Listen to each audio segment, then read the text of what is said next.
Saya di sini coba akan membahas mengenai sejarah, karena saya adalah seorang mahasiswa sejarah. Pertama, yang ingin saya bahas adalah terkait penulisan sejarah. Penulisan sejarah yang belakangan ini sedang ditulis, kemarin baru saja di launching, itu bukan suatu hal yang sangat mudah.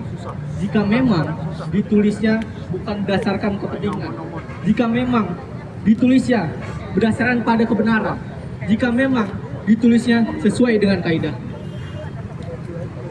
Penulisan sejarah perlu untuk kita kawal terus, karena ini akan menjadi fondasi untuk generasi kita, untuk generasi kedepannya, agar masyarakat kita tidak terus untuk dibodoh-bodohi, tidak terus untuk didoktrinisasi oleh elit politik yang hari ini takut akan kehilangan legitimasi kekuasaannya. Kemudian, penulisan sejarah perlu kita kritik, karena kalau kita tidak kritik, kita akan terus mencoba untuk dibodohi kembali. Pertama yang pengen saya highlight, jika kita melihat penulisan sejarah, saya rasa sebagai seorang mahasiswa sejarah, seharusnya pemerintah, government itu mengakui pengakuan dosa terhadap kejahatan masa lalu yang pernah dilakukan. Pertama, coba kita bahas terkait kronik dari 65. Banyak dari korban 65 yang hari ini kita tidak tahu jawabannya. Dan itu dilakukan yang nanti akan masuk dalam bab 2, penolakan terhadap pahlawan nasional pada Pak Harto. Karena itu adalah indikasi permainan politik untuk kepentingan yang kompleks dari Presiden Soeharto untuk mendapatkan kekuasaan.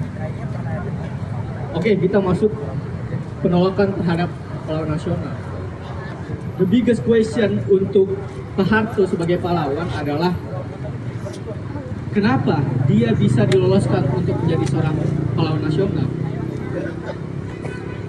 Saya tidak tahu jawabannya, tapi yang saya tahu seharusnya tidak. Sepakat nggak teman-teman?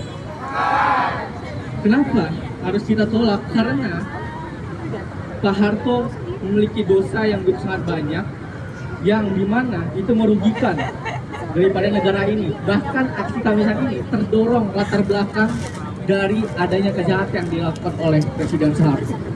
Kita bahas di dalam kronik 98. Seharusnya pemerintah itu bisa dan bertanggung jawab atas penanganan kericuhan yang terjadi di 98. Pada saat itu, sebenarnya kalau saya adalah orang yang suka hobi nonton dokumenter.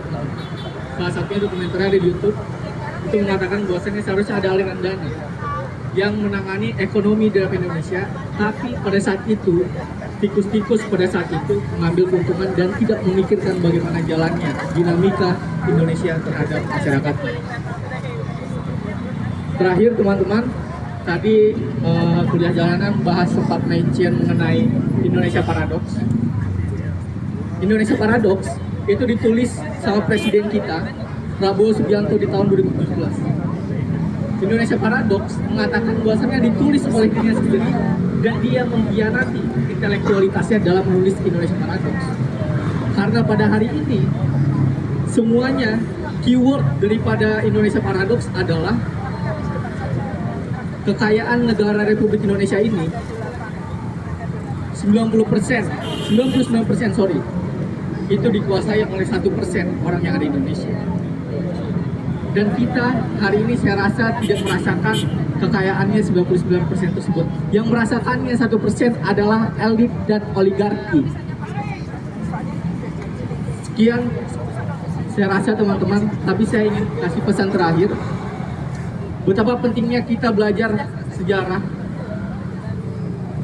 di mana kita harus terus belajar mengenai membaca buku di masa lalu, agar kita bisa belajar dan menentukan arah bangsa. Itu bukan kata saya, itu kata Gi di tahun 60-an, senior saya. Jadi mari kita teman-teman terus kawal terkait penolakan Presiden Soeharto sebagai pahlawan nasional dan penulisan ulang sejarah.